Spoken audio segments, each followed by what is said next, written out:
The Seahawks are weird again. Very, very weird. A month ago, you could argue that this team was completely left for dead. They were 3-8, they were well out of playoff contention, their quarterback was fighting through an injured middle finger, their coach was probably on his last legs in terms of fan support, and that same Hall of Fame quarterback was, let's just say, leaking that he probably wants this to be his last season in Seattle. Everything was objectively terrible. Now, to be fair, there are still reports, even after winning 2 straight games, that Russell Wilson wants to go somewhere else next season. And to be honest, I don't really blame him for that. But I will say that, weirdly enough, after these 2 straight wins, Seattle is not that far out of the playoff race. Somehow, they are not completely dead yet, and 2 of their last 4 games are against bottom feeders in the NFC like Chicago and Detroit, so at least mathematically, it's plausible that they make a run to the postseason here. I'm not saying that it's probable, but it is possible. But that being said, late season surge or not, I still do think that there are a lot of deeply rooted underlying issues with this Seahawks offense that are not exactly easy to fix, and it would not surprise me in the slightest if, even if Seattle gets close to making a playoff run, they end up blowing everything up and starting all over anyway, because to be honest, it still might be necessary. I'm getting a little bit ahead of myself though, so just allow me to explain in detail what I mean, and stick with me because I'm going to do this in 3 parts. I feel like that's probably the easiest way to explain all this. Part 1, sexy box scores or not, we're going to talk about what I think the actual issues with Seattle's offense are that make their recent success kind of unsustainable. Part 2, we'll talk about some of the adjustments they've made recently, most notably in their win over San Francisco to kind of facilitate this late season surge. And part 3, we'll talk about some of the ways that Seattle can probably fix this offense in the long term so that ideally, hopefully, we'll never hear another story about how Russell Wilson wants to leave. So with that, let's start with part 1, what the actual problems are. The Seahawks tend to skew their offensive formations to being from the shotgun. Leading up to this week's game against Houston, for instance, they operated out of the gun 63% of the time, to be exact, per Sports Info Solutions, and they do that mainly because that is where Russell Wilson is the most comfortable as a passer.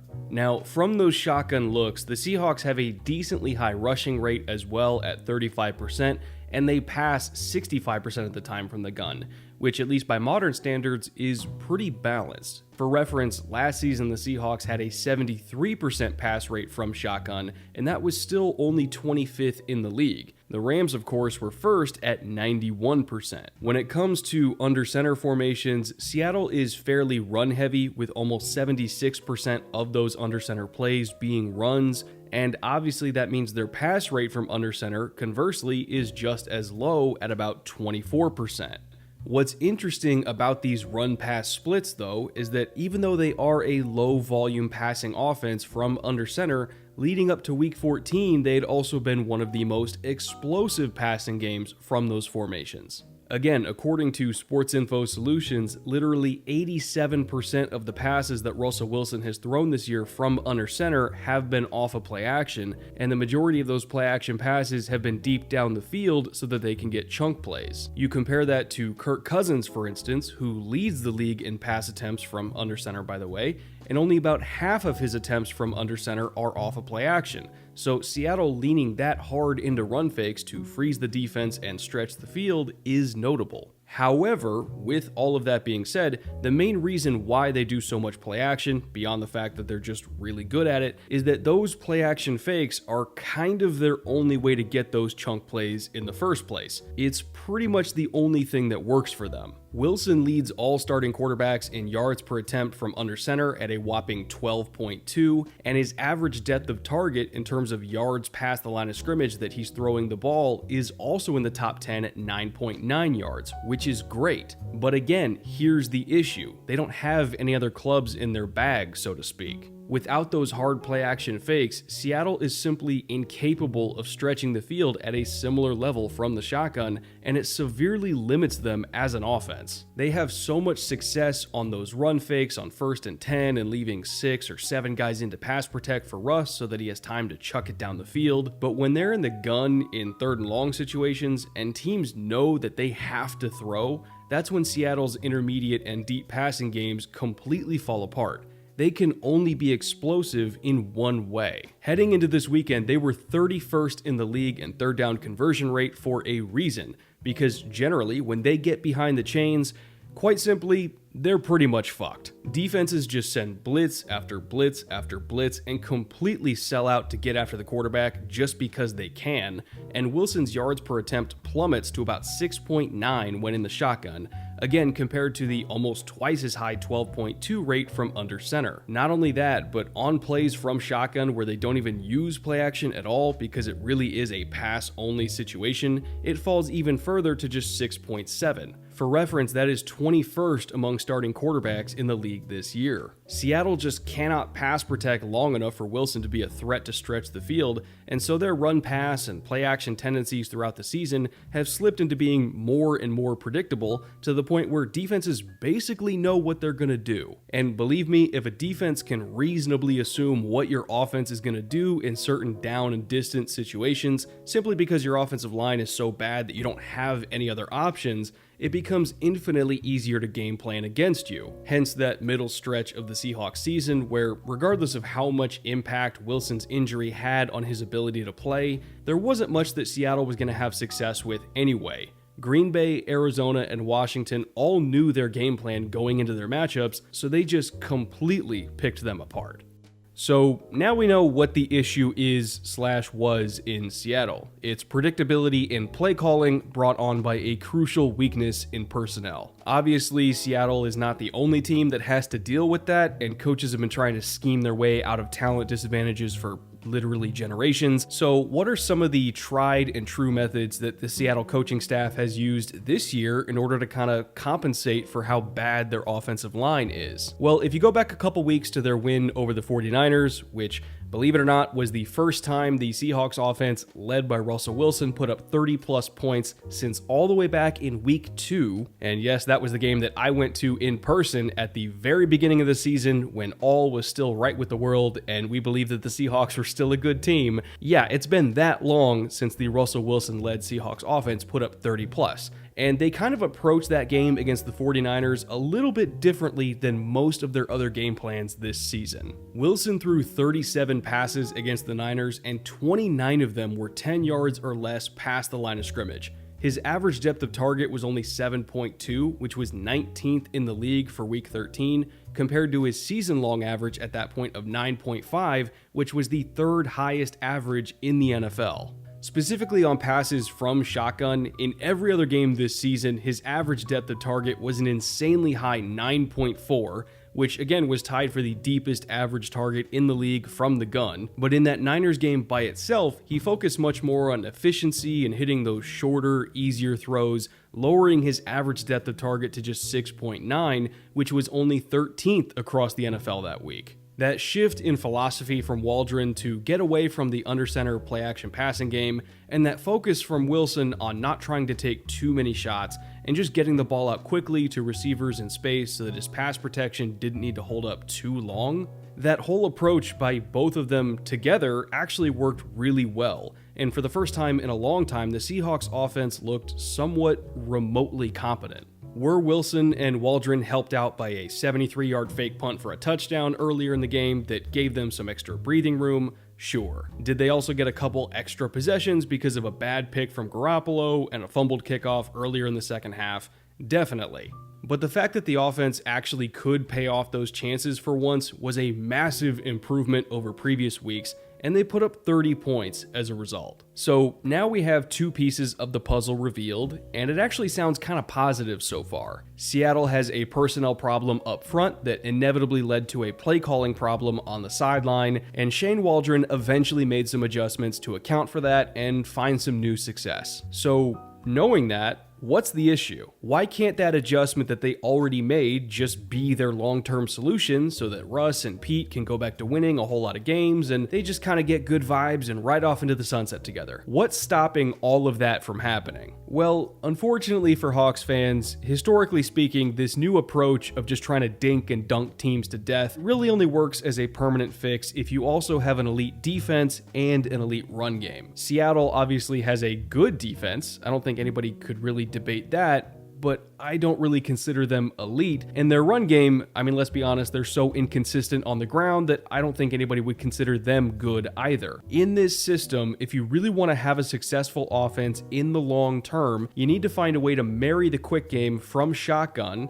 especially in like third and medium situations. You need to find a way to mix that in with hard play action fakes for chunk plays through the air, which they already try to do, as well as having a successful run game from under center. This offense is usually built off the ability to get into 12 personnel or 21 personnel or even 22 personnel and run the ball from under center and set up everything else off of that. Historically speaking, if you don't have a good downhill run game from a variety of personnel groupings, this offense doesn't work. Period. However, that being said, I don't want to be too much of a downer here, so I want to use part 3 to kind of explain some of the ways that I think they can fix this offense long term, and maybe some of the ways that they're already fixing it based on what I just talked about from the Houston game. And yes, I know Houston's a terrible football team, so, it's a faint heartbeat, but there's still a heartbeat there. I still think that they can be fixed, and I'm going to explain exactly how right after I thank this week's sponsor, Mizzen. Mizzen makes literally all of my cookware in my kitchen. I've used their chef knives for over a year now, and I've always loved them. They hold a great edge, and they're super balanced. But I've just recently got their stainless steel pan as well, and I've been using that for the last 3 months, and it's already my favorite pan that I have in my kitchen. It's a 5-ply construction with stainless steel and aluminum, so it's thicker than most other stainless steel pans, which really helps out with heat retention and evenly cooking your food. But it's also not as heavy as, say, a thick cast iron pan, so it's a lot easier to wield around your kitchen. It also has some really nice high walls in the design, and it's deeper than most similarly sized pans, and because of that, for instance, I like to use it for a lot of one-pan pasta dishes like tortellini alla vodka, because I can make the sauce all in this one pan and mix the pasta in without dirtying up another bowl or a wok or something larger like that. It's just a very, very practical design that works for virtually any kind of dish you can come up with. Plus, the best part is that it cleans super easily as well. Even with a thick tomato-based sauce seared onto it, I just run it under some hot water with some dish soap for less than 30 seconds and it looks brand new again. It really is that easy. So if you're interested in checking out the Mizzen stainless steel pan, their carbon steel pan, or any of their knives, or really whatever else you might be interested in this holiday season, if you go to the link in the description and use promo code FILMROOM, that will get you 20% off your first order. Again, that is promo code FILMROOM at that link down in the description below for 20% off your first order. And with that, let's get back to the show. Alright, so what are some of the long-term fixes that we can hope for out of the Seattle Seahawks offense?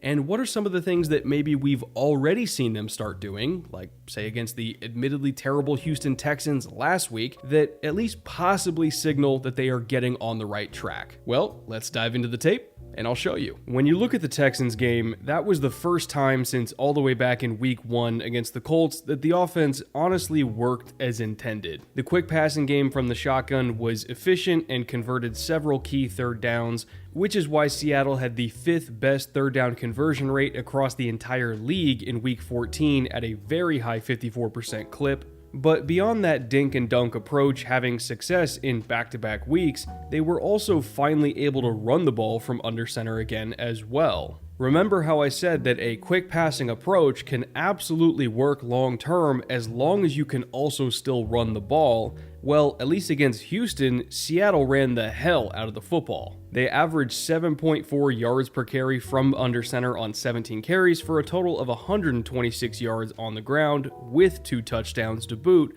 and Shane Waldron did a fantastic job of sequencing his run calls together to help make all of that happen. He would marry together weak side, outside zone concepts with counter calls going back the other way to the strong side off of escort motion from wide receivers, which is a Sean McVay staple, of course. And he also integrated something that other coaches in this Shanahan and McVay tree have done frequently as well, and that's sweeps and end-arounds with other skill position players like receivers and tight ends in order to pop runs to the edges off of misdirection. This honestly looked exactly like the Rams offense from a couple years ago when they made their Super Bowl run, and with the run game having so much success and with the quick passing game working as intended to keep drives going on 3rd and 5 5 or 3rd and 6, rather than the 3rd and 10 situations that they were usually stuck with before. That just gave Russell Wilson even more opportunities to take those deep shots off of hard play action fakes. And you know what? He didn't even hit all of those shots, by the way, but for once it didn't matter that he didn't hit all of them because everything else was working so well. They didn't have to rely on hitting all of those deep balls just to move down the field, period, and that was kind of a welcome change of pace. For the first time in literally months, this game showed what Seattle's offense should have been this entire year. And the fact that we didn't get to see this machine work properly until they played against arguably the worst team in the league that had even less defensive line talent than Seattle has offensive line talent, that is what is so frustrating to me. Because we know what the plan is, and we know what it looks like when it works, but unfortunately, they just haven't been able to get it to work on anyone except the dumpster fire teams of the AFC South. Now, despite all of my positivity today, I still really can't argue that this Seahawks season hasn't been a massive failure that has really exposed some crucial flaws. Yes, they are beating up on some cupcakes to end the season, and their record at the finish line will look a lot better as a result, but this is still not a contending team. They're not even close. And what's most upsetting about it to me is that it's kind of everybody's fault.